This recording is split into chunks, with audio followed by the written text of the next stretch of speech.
새로 공부할 게 많아지면 공부할 게 힘들죠. 그런데 이전 것과 자꾸 연결하면 이 의미가 있어지는 겁니다. 그냥 공부한 게 아니라 지금 오늘 요 새로 배우는 이 개념을 위해서 이전 것이 존재하는구나, 존재 이유도 알 수 있는 것이죠.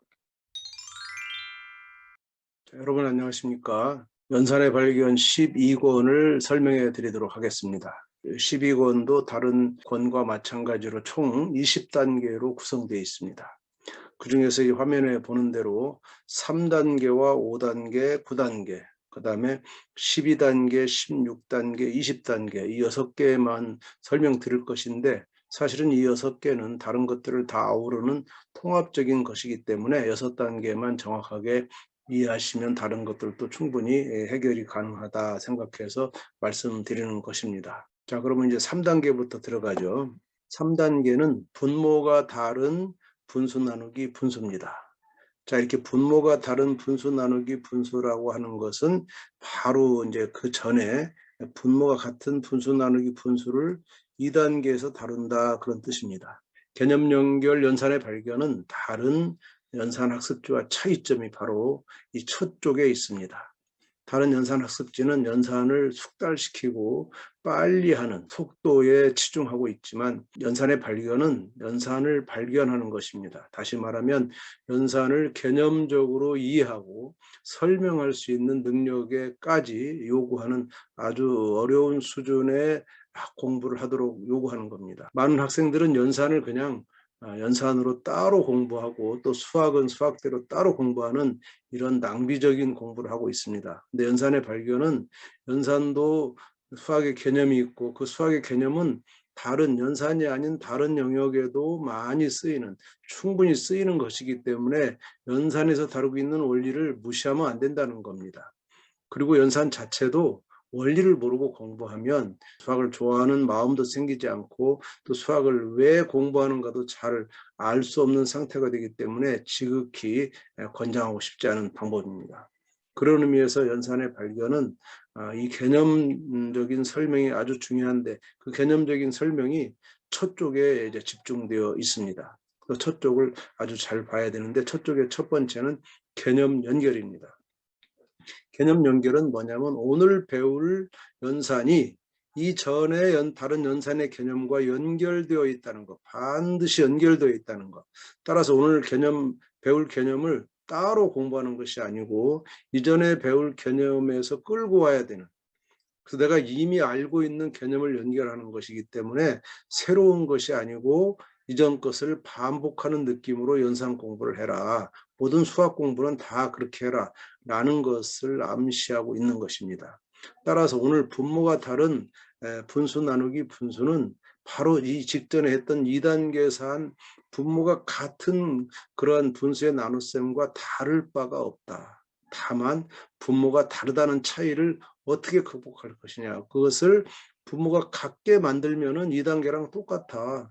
그럼 2단계에서 했던 이 분모가 같은 분수의 나눗셈의 원리를 그대로 적용할 수 있으니까 새로 공부하는 것이 아니라는 거. 이렇게 개념을 연결하면 모든 것이 새로운 것이 아니고 새롭지 않은 것. 다시 말하면 이미 알고 있는 것과 마찬가지 효과를 거두는 거기 때문에 공부할 내용이 그만큼 줄어드는 겁니다. 새로 공부할 게 많아지면 공부할 게 힘들죠. 그런데 이전 것과 자꾸 연결하면 이전 것이 의미가 있어지는 겁니다.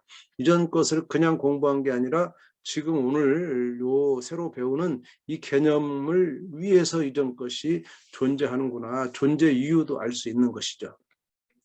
그래서 이 개념 연결을 잘 살펴봐야 되고 개념 연결을 살펴보는 방법은 배운 것을 기억해 볼까요를 또 보고서도 알 수가 있습니다. 예를 들면 1번 문제는 이제 분수 나누기 자연수입니다. 바로 첫 번째 있는 1학기 때 배운 분수 나누기 자연수를 다시 한번 복습하는 겁니다.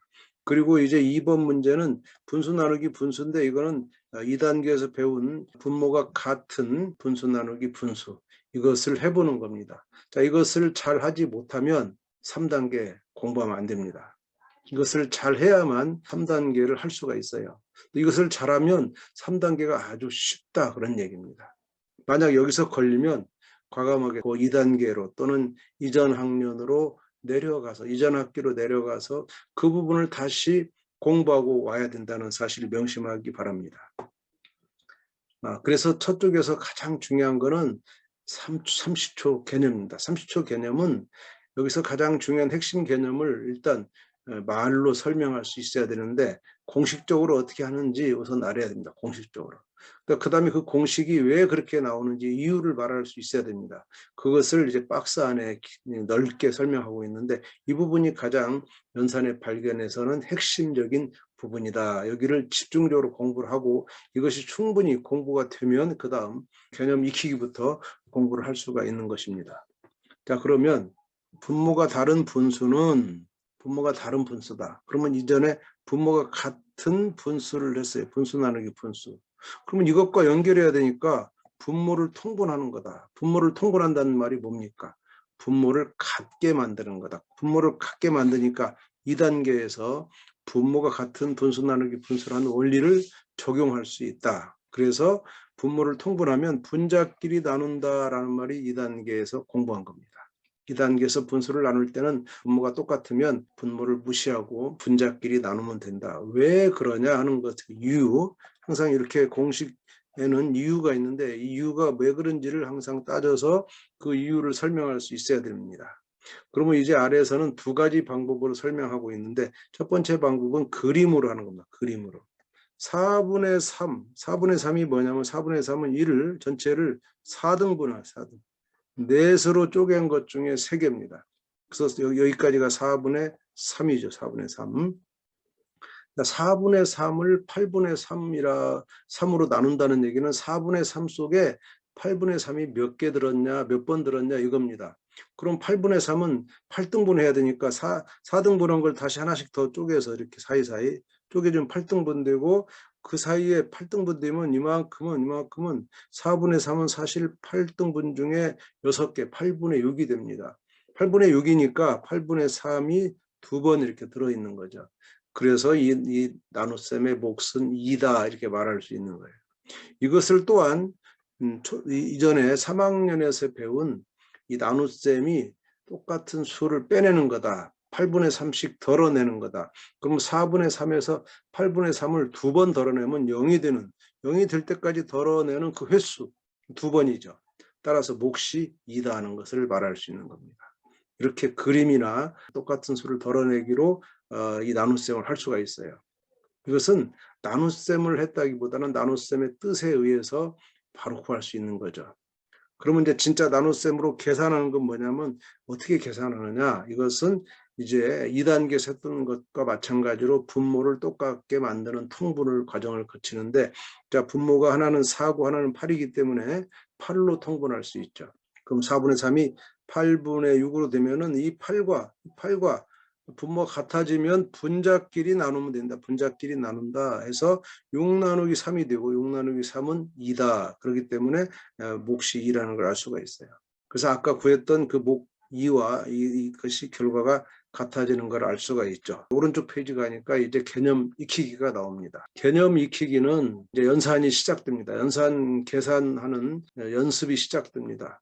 근데 연산의 발견은 연산의 정확성을 요구하지 속도를 요구하지 않습니다. 속도보다 더 중요한 것은 정확성이고 또 천천히 자기가 개념적으로 이해하는 걸 원하기 때문에 그래서 위에 보니까 이렇게 별 표시가 5개가 있습니다. 이 별 표시는 많이 해봐서 알지만 만족도를 표시하는 겁니다.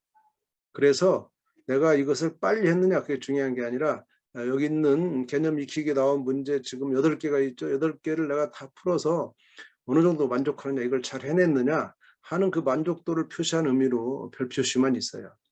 다른 연산학습지는 여기에 시간이 써 있어요. 시간을 썼다는 얘기는 독촉한다는 말이에요. 빨리 하라고 요구하는 거예요.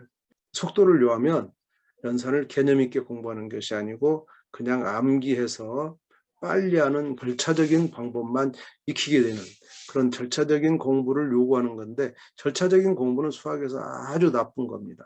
절차적으로 공부하면 답을 빨리 낼 수 있고 계산을 빨리 할 수 있지만 그러나 수학은 갈수록 싫어지고 그 의미도 이해할 수 없는 또 개념적인 것은 전혀 이해가 안 되는 이런 상태로 공부하기 때문에 그 공부가 별로 바람직한 공부가 될 수가 없습니다. 그래서 이것은 절대로 속도를 요하지 않도록 시간을 뺐고요.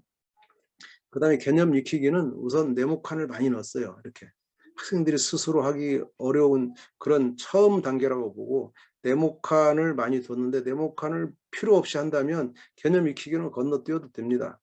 그리고 네모칸도 이제 부족해서 여기다가 똑개를 이용해서 이렇게 힌트를 줍니다. 왜냐하면 이거는 네모칸도 잘 어려운 학생들이 존재하기 때문에 그렇고요. 똑개를 봐서 분모를 통분하고 분자끼리 나눠요. 이거 어디 나왔습니까? 30초 개념에 나온 얘기를 자꾸 상기시키고 있죠. 또 밑에 가면 분자끼리 나누어 떨어지지 않으면 분수로 나타내요. 이렇게 역시 30초 개념에 있는 이런 것들을 똑개가 힌트를 주고 있는 거예요.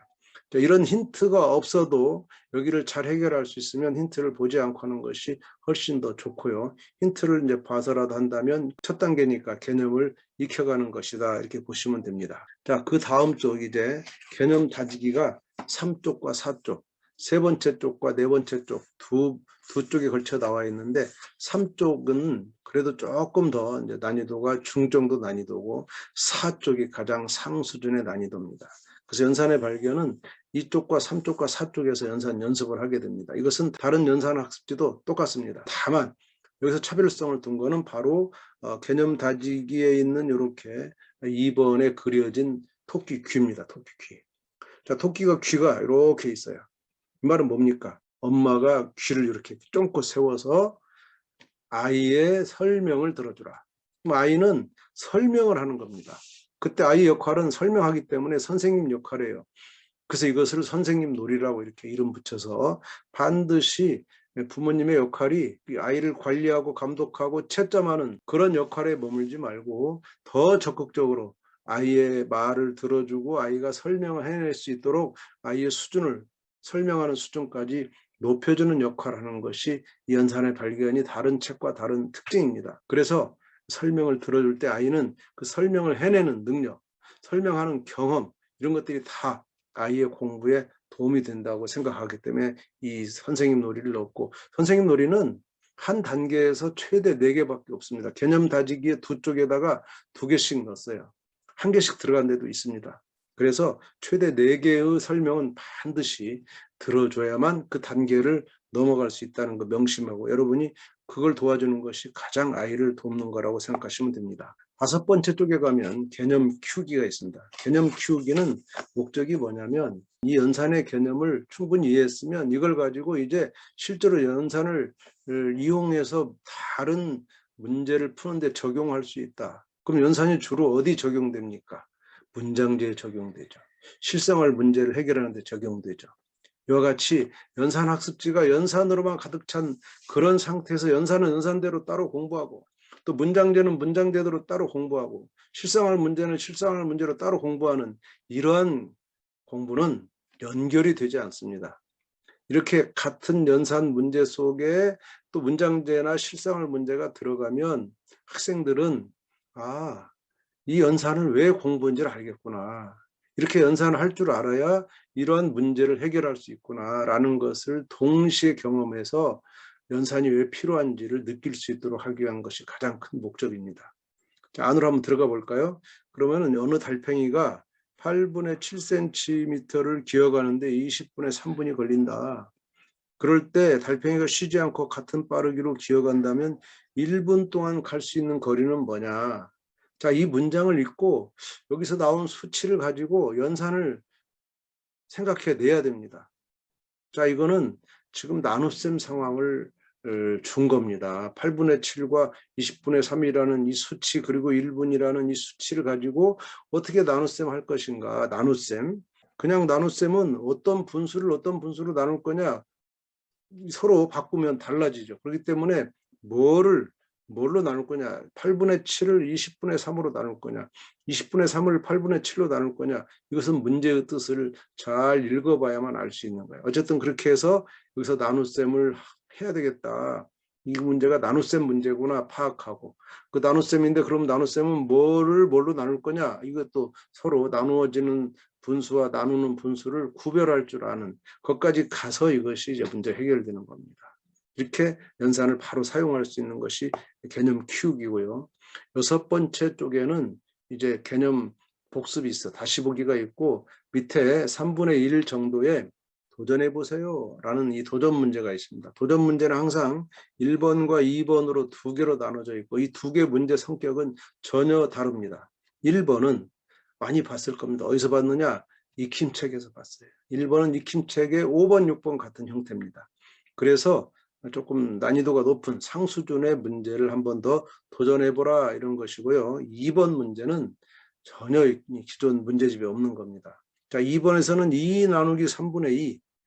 자, 2는 뭡니까? 자연수죠. 자연수 나누기 3분의 2 분수입니다. 자연수 나누기 분수는 지금 여기서 하는 것이 아니라 4단계입니다. 4단계. 지금 3단계에서는 분수 나누기 분수입니다. 그러면 이거 선행하라는 거냐? 선행학습을 조장하느냐? 그게 아니고 이 선행학습이라는 것은 학생이 스스로 공부를 해내는 것을 선행학습이라 하지 않습니다. 학생이 너무 빠른 시기에 다른 사람의 도움을 받아서 선생님이나 또는 부모님이나 또는 이런 도움을 받아가지고 이것을 너무 조기에 공부하는 게 선행학습인데 지금 여기서는 그걸 원하는 게 아니고 선행이 아니라 스스로 혼자서 이것을 추론해내는 능력, 추론 능력이라 그럽니다. 수학에서 아주 중요해내는 추론 능력을 연습해봐라 그런 겁니다.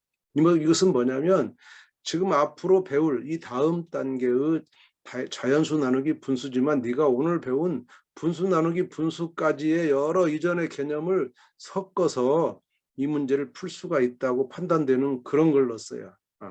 그러니까 다음 단계에 가서 4단계에서 거기서 정식으로 그것을 공부해야만 하는 것이 아니고 지금까지 것으로도 충분하다. 그럼 지금까지 뭘 배웠냐면 가장 많이 배운 게 이 3단계에서 분수 나누기 분수를 배운 겁니다. 그러면 자연수 나누기 분수하고 분수 나누기 분수는 다릅니다. 그런데 어떻게 하면 같아지겠어요? 그렇죠. 앞에 있는 자연수를 분수로 고치는 겁니다. 그런 걸 우리가 가분수라고 그랬어요. 자연수가 가분수로 고쳐집니다. 그러면 이 일을 가분수로 고칠 수 있는데 이때 분수 나누기 분수의 핵심은 뭐였습니까? 분수 나누기 분수는 분모를 같게 만들면 분자끼리 나눌 수 있다라는 겁니다. 따라서 이 일을 분수로 고칠 때, 크기가 같은 분수로 고칠 때 분모를 뭘로 해야 되느냐? 나누는 분수 이 3. 그러니까 똑같은 3으로 고치면 2는 가분수로 3분의 6이 되겠죠. 그래서 그거를 3분의 2로 나누면 분모가 똑같아졌으니까 이제 분모는 무시하고 분자끼리 나누는 6 나누기 이렇게 가는 거란 말이에요. 이거는 요 3단계나 2단계에서 공부한 거란 말이에요. 그럼 6 나누기는 얼마냐? 3이 되는 거니까 결국 1번에 풀이는 답은 3이 된다. 이렇게 구해내는 겁니다. 그러면 이 도전해보세요 2번은 많은 학생이 풀지 못할 가능성이 많습니다. 왜? 이렇게 개념을 여러 가지 연결해가지고 풀어야 되기 때문에 그것이 잘 안 되는 학생이 충분히 존재합니다. 그래서 여기를 틀리는 학생은 큰 문제가 있는 것이 아니고 아직 개념 연결하는 힘을 더 키워야 되겠구나 이렇게 보시면 되고요. 이것을 만약에 어떤 애가 해냈어요. 아직 4단계를 공부하지 않았는데 해냈다는 것은 대단한 겁니다. 왜냐하면 그거는 스스로의 추론 능력으로 충분히 이것을 연결하는 힘이 있기 때문이죠. 자, 그런 목적으로 둔 거니까 이걸 잘 이용하기를 바랍니다. 자, 그러면 이제 5단계로 가볼까요? 5단계는 이번에는 이제 분수 곱하기 분수로 분수 나눗셈을 해결하는 겁니다. 자, 분수 곱하기 분수로 해결하는 것은 우리 성인들도 다 알고 있고요. 또 초등학교 때 배운 것을 기억하고 있을 겁니다. 자, 분수 나누기 분수는 이 나누는 분수의 분자 분모를 바꿔서 곱하면 돼. 이 공식으로 알고 있는 겁니다. 그러나 이 책에서는 그것을 공식으로 아는 것에서 멈추지 않고 왜 그렇게 고칠 수 있느냐가 더 중요한데 많은 성인들이 이것을 요구하는지 왜 뒤집어서 곱하는지를 설명하지 못합니다. 거의 못합니다. 그런 지식은 써먹을 데가 없습니다. 이 자체의 문제는 해결할 수 있지만 이것을 개념적으로 이해하지 못하면 다른 상황에서 이것을 사용할 수 없는 별로 쓸모없는 교육과 같다고 볼 수가 있습니다. 자, 그래서 개념적으로 이것을 이해해야지 그냥 공식만 외우면 안 된다는 거 명심하시고요. 자, 이것도 개념 연결은 어디서 오느냐? 분수의 곱셈과 나눗셈으로부터 이제 온다는 사실 기억하고 이제 30초 개념으로 들어가도록 하겠습니다. 30초 개념에서는 핵심이 나오는데 나누는 분수의 분자와 분모를 바꾸어 곱셈으로 계산한다. 이렇게 하는 공식이 나옵니다. 근데 여기서 멈추면 안 되고 이유를 설명하기 위해서 이렇게 길게 설명하고 있어요. 자, 밑에 먼저 보시면 4분의 3 나누기 5분의 2는 공식적으로 가면 4분의 3 곱하기 이것을 거꾸로 분자 분모를 바꾼 2분의 5를 곱해서 계산하면 이제 1과 8분의 7. 자, 이 부분은 이제 5학년 때 배운 분수의 곱셈. 분수의 곱셈은 분모는 분모끼리, 분자는 분자끼리 곱한다라는 그것을 연결한 겁니다. 그런데 이제 왜 그러냐, 이유가 뭐냐, 그걸 설명하기 위해서 위에 계산을 보면 됩니다. 4분의 3 나누기 5분의 2의 계산은, 자, 4분의 3 나누기 5분의 2는 이전에 우리가 이것을 어떻게 뵀냐면 3단계에서 분모가 다를 경우 분모가 같게 통분을 해라 그랬어요. 그럼 2단계, 3단계에서 통분한 것을 가져오면 4하고 5는 통분하면 4 곱하기 5가 되죠. 4 곱하기 5 할 때 여기서 5 곱하고 5 곱하기 4 할 때 4 곱하고 해서 분모가 4 곱하기 5나 5 곱하기 4가 같아지니까 분모를 없애고 분자끼리 나누게 됩니다. 그러면 3 곱하기 5 나누기 2 곱하기 4 됩니다. 다시 이것을 분수로 고칠 수 있습니다. 두 자연수의 나눗셈은 이제 자연수끼리 나누는 거니까 분수로 고칠 수가 있고, 이때 분수로 고친 다음에 이 분모를 살짝 바꿉니다. 2 곱하기 4를 4 곱하기로 바꿔요.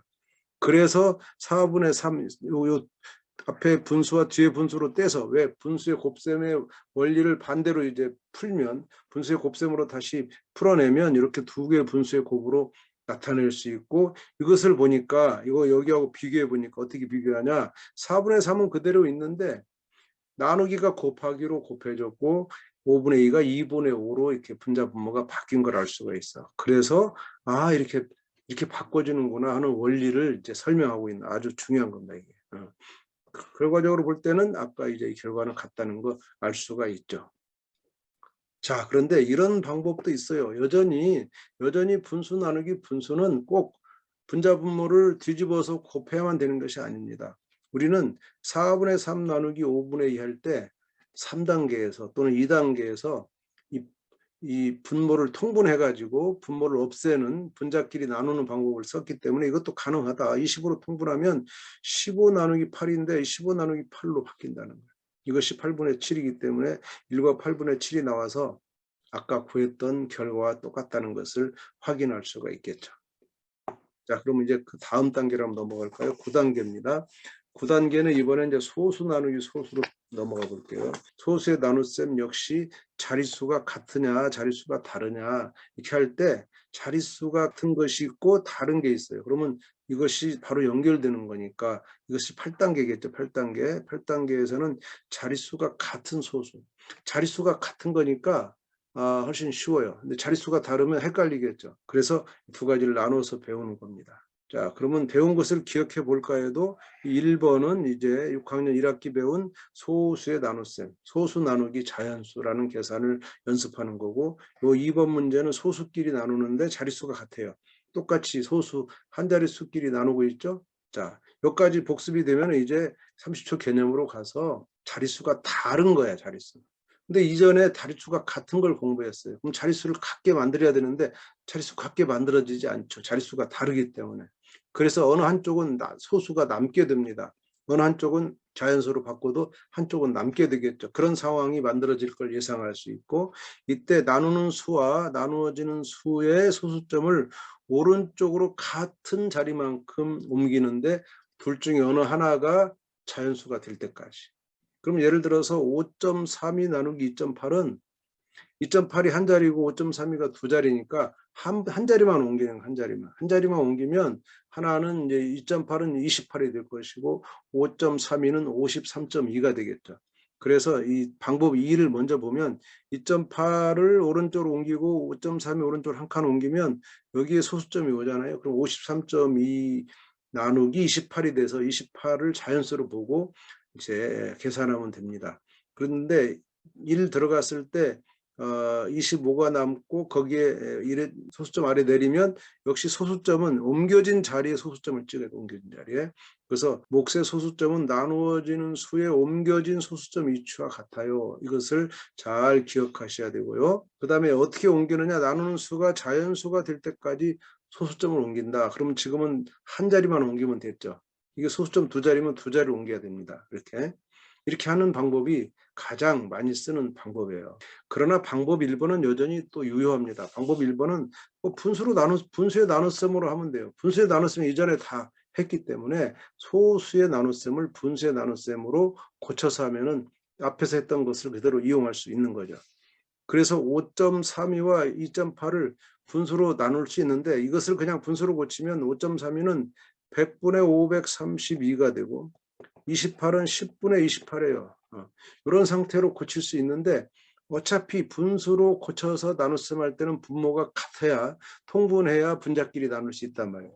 그러면 분모를 100으로 할 거냐 분모를 10으로 할 거냐 두 가지 선택지가 있어요. 두 가지 다 유효합니다.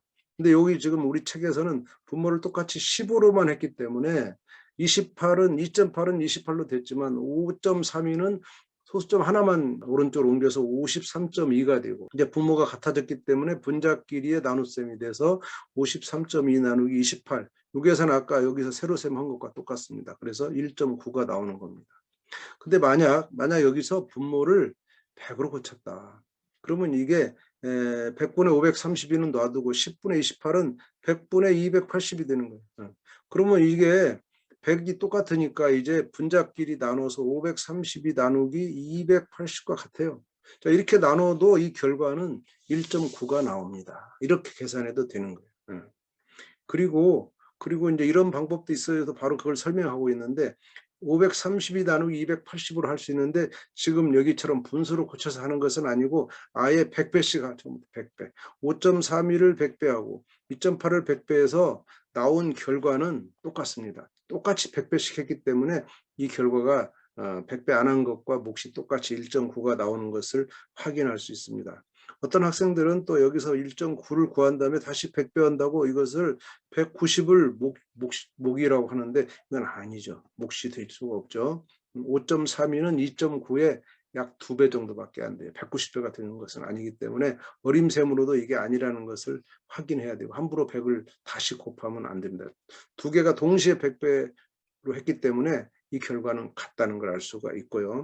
이제 이 좀 하고 12단계로 넘어가도록 하겠습니다. 자, 12단계는 나누어주고 남은 양 알아보기. 이것도 나눗셈의 이제 마지막 부분입니다. 자, 나누어주고 남은 양은 뭐냐 해서 이 마지막 이것을 끝으로 이제 나눗셈이 끝나게 되는데 이것을 이제 30초 개념으로 가보니까 남은 양이 상당히 학생들이 어려워합니다. 왜냐하면 이 남은 양의 소수점의 위치가 어려운데 남은 양의 소수점은 처음 나누어지는 수의 처음 소수점 자리에 맞춘다. 나머지의 소수점의 위치는 처음 수의 소수점의 자리에 맞춘다라는 것이 핵심이에요. 왜 그래야 되는가? 이 말이 무슨 말인가 한번 볼게요. 자, 물 4.5리터를 한 사람에게 2리터씩 나눠줄 수 있는 사람 수와 남은 물의 양을 알아보는 겁니다. 그럼 이거는 2리터씩 주는 거니까 뺄셈을 하면 되죠. 그래서 4.5에서 2리터 주고 또 2리터 주면 4리터가 나가니까 0.5가 남게 되죠. 그러면 이때 2리터씩 2번 줬으니까 사람 수는 2명에게 나눠줄 수 있고 남은 양은 0.5다. 이렇게 계산하면 소수점에 대한 걱정할 필요가 없어요. 뺄셈으로 계산하면.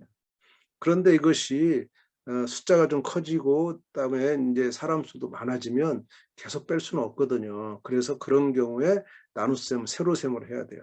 그러면 이것을 4.5 나누기 2라고 할 수 있고 2는 4에서 자연수가 끝나고 이제 남는 수가 5인데 사실은 5가 아니고 0.5죠. 이 소수점의 위치가 처음 나눠지는 수의 처음 소수점 자리에 맞추는 거니까 0.5로 해야 됩니다. 자, 근데 그래서 답은 사람 수는 이건 몫이 사람 수고 남는 것이 남는 양이죠. 근데 이것을 학생들은 그냥 5를 내려서 여기서 그냥 5를 내려서 5가 남는다 이렇게 말하는 나머지를 잘못 쓰는 그냥 단위가 이제 0.5인데 그냥 5가 돼버렸죠. 이런 것은 어떻게 잡을 수 있느냐? 이것은 검산을 통해서 검산이 뭡니까? 나눗셈을 검사하는 방법, 맞았는지 하는 방법이 뭡니까? 나누는 수와 몫을 곱하고 거기다가 나머지를 더하는 거죠. 그러면 자 이거 몫이 2고 나누는 수가 2니까 2 곱하기 2하고 나머지가 이제 0.5니까 더하면 이게 얼마입니까? 4.5가 나오죠. 그래서 원래 이 최초에 나누어지는 수가 나오죠. 나누어지는 수가 나오는 요 계산이 맞은데 어떤 사람이 나머지를 5라고 생각했다면 2 곱하기 2에다가 5를 더하면 이게 9가 나와버려요. 그러면 원래 처음 나누어지는 수가 아님을 알 수 있죠. 그래서 이렇게 되면 나머지가 틀렸구나라는 것도 알 수가 있어요. 반드시 검산을 해서 이걸 확인하길 바라고요. 아래 가니까 이런 방법도 있어요. 여기는 사실 새로운 방법이 아니고 이렇게 하면 안 돼요. 그런 겁니다. 자, 우리가 보통 소수를 나눌 때는 한 번 더 나눌 수 있죠. 그래서 여기 5가 나왔을 때 점 찍고 2는 4 할 수 있어요. 그래서 마지막에 1이 남으면 1의 소수점 위치는 요 처음 나눠지는 수의 소수점 위치가 같다 그랬으니까 0.1이 되겠죠. 이렇게 되면 이 몫이 뭐냐면 사람 수인데 사람 수가 2.2명이 되게 돼요. 그리고 남는 양이 0.1리터인데 이게 중요한 건 아니고 사람 수라고 하는 것이 1명, 2명 이렇게 자연수로 존재해야 되기 때문에 여기서 틀린 겁니다. 여기서. 따라서 사람 수를 구할 때는 자연수에서 딱 끝나면 더 이상 소수점 아래로 내려가면 안 된다는 거. 이것이 자연수가 몫으로 나와야 되는지 그런 상태에서 나머지를 구해야 되는지를 명확하게 구분해야 됩니다. 자, 그 다음에 여기서는 12단계의 네 번째 페이지 81쪽을 가면 다지기의 두 번째 장입니다. 다지기의 두 번째 장은 어떤 코너냐면 계산식을 쓰는 겁니다. 계산식을 본인이 쓰는 거예요. 원래 연산 문제집은 계산식이 문제집에 다 써 있어요. 그래서 학생들은 계산만 하면 되는데 연산의 발견 팀은 계산만 해서는 안 된다. 계산식을 쓰는 것이 선생님 입장에서 계산식을 이렇게 주는 것을 역할을 본인 스스로 쓸 수 있는 것은 수학적 사고를 요하기 때문에 요렇게 계산식을 쓰기를 원하는 것은 학생의 수학적 사고를 키우는데 아주 좋은 도구다. 자, 이거 처음에는 학생들이 잘 못할 걸 대비해서 이렇게 하나의 예시를 들어줬어요. 그러면 이제 14.3 나누기 5는 이렇게 나눗셈 기호를 쓰고 14.3을 요 안에다 써야 되겠죠. 그리고 나누는 수를 바깥에 5 앞에다 써야 되겠죠. 이렇게 쓰는 이 위치를 잡는 거 이런 기호를 쓰는 것이 주어진 것을 수동적으로 받아들여서 그냥 계산만 하느냐 그게 아니고 내가 계산식을 쓸 줄 아는 그런 사람이냐에 따라서 사고가 엄청 달라지는 걸 알 수가 있습니다. 자, 그럼 이제 16단계 비례식의 성질로 가볼게요. 자, 비례식의 성질은 여러분이 많이 외우고 있는 겁니다. 비례식 성질이 뭡니까? 외항의 곱은 내항의 곱과 같다. 이겁니다. 이것을 어떻게 하느냐 한번 보겠습니다. 비례식에서 외항의 곱과 내항의 곱은 같다. 왜 같냐가 상당히 어려워요. 교과서도 왜 같다는 설명을 잘 하지 않습니다. 그냥 하나의 예를 들고 곱해봤더니 같더라 이렇게 말하는 거는 왜라는 말에 답이 될 수가 없어요. 그래서 왜 같냐는 것을 여기서는 충분히 공부해야 되는데 여기다가 충분히 설명하지 않았지만 지금부터 설명드릴게요. 이제 이때는 모르는 부분을 네모로 놓고 외항의 곱과 내항의 곱이 같다는 성질을 이용하면 값을 구할 수 있습니다. 그런데 왜 문제를 한번 먼저 풀어볼게요. 자, 5대 20은 20대 얼마냐? 이렇게 할때 외항의 곱은 이게 외항의 곱이죠. 5 곱하기 네모고요. 내항의 곱은 2 곱하기 20이야. 그래서 5 곱하기 네모는 외항의 곱은 내항의 곱과 같다. 그럼 5 곱하기 네모가 40이니까 5에다 뭘 곱해서 40 나오느냐? 그 말은 40에서 5를 나누면 뭐냐? 그게 8이 나온다. 그런데 이거는 뭐라고 하냐면 비례식의 성질을 이용한 겁니다. 비례식의 원래 뜻이 있어요. 비례식의 뜻은 뭐냐면 비율이 같은 두 비를 등호로 연결한 겁니다. 따라서 5대 2와 20대 네모는 비율이 같아요. 비율이. 비례식의 뜻은 비율이 같은 두 비를 등호로 연결했다. 그럼 비율이 언제 같냐? 비율은 비교하는 양을 기준량으로 나누는 거죠. 그래서 이 분수를 고칠 때 이것이 같다는 말이에요. 근데 비율이 같다 할 때 이 비율이 같은 비를 어떻게 만드냐면 비의 성질을 쓰면은 전항과 비의 전항과 후항 여기 써 있네요. 비의 전항과 후항에 0이 아닌 같은 수를 곱하거나 나누어도 비율이 같다라는 또 성질이 있어요. 이 비율이 같다는 성질을 이용해서 5대 2는 20대 4에서 전항 20이 있으니까 전항 5하고 20을 비교하면 4배를 한 거라고 4배. 그럼 후항도 4배를 한 거예요. 그럼 이게 바로 2의 4배니까 2, 4, 8 이렇게 되죠. 자, 이 계산은 지금 위에 있는 이 비례식의 성질보다 훨씬 간단해요.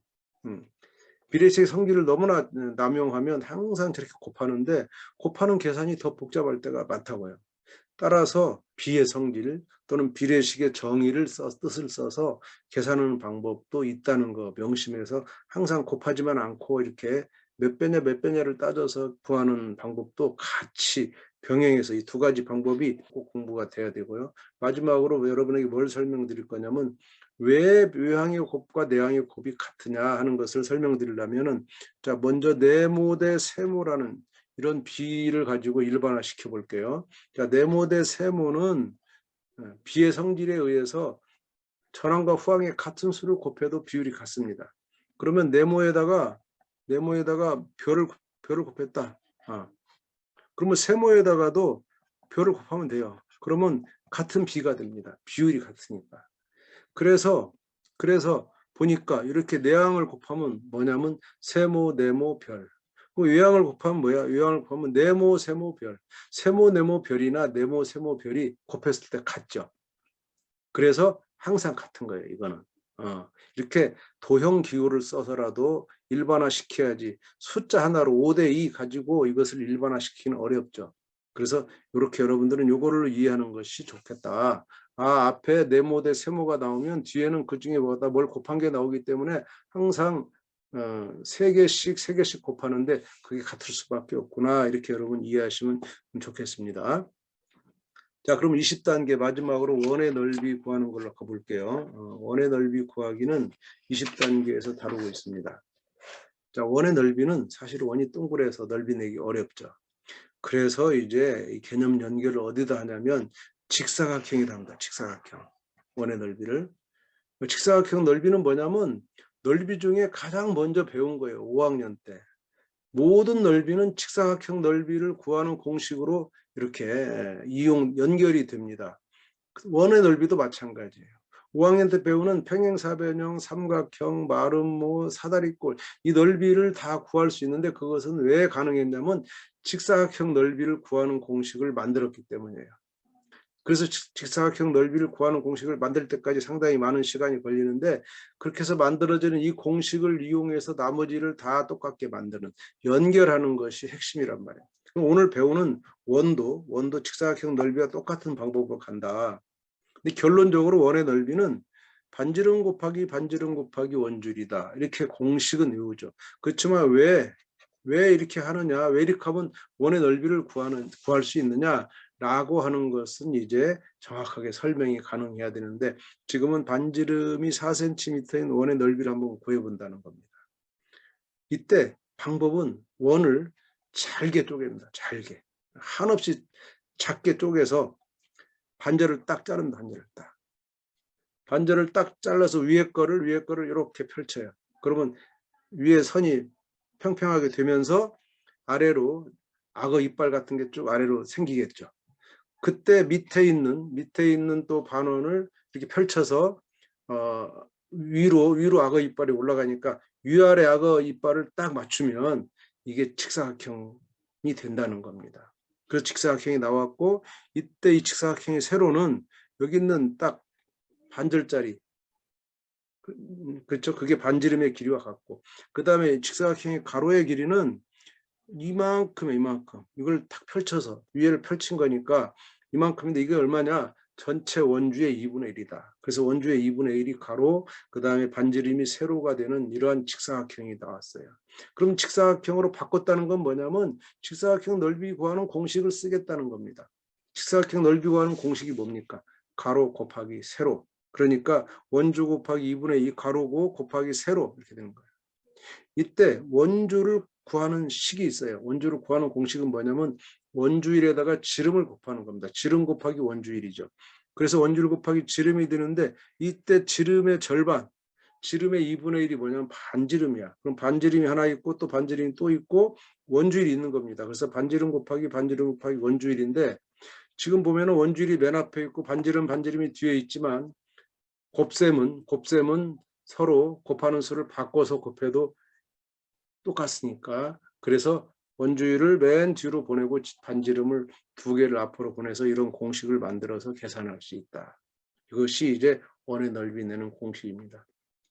앞으로 여러분은 원의 넓이를 구할 때 반지름 곱하기 원주율 이렇게만 구하지 말고 이것을 직사각형으로 만드는 이 과정, 원을 잘게 쪼개서 이 과정까지 딱 가지고 직사각형 넓이를 구해보세요. 그랬더니 기가 막히게 원의 넓이 구하는 공식이 나오더라. 이것이 여기에 가장 중요한 핵심입니다.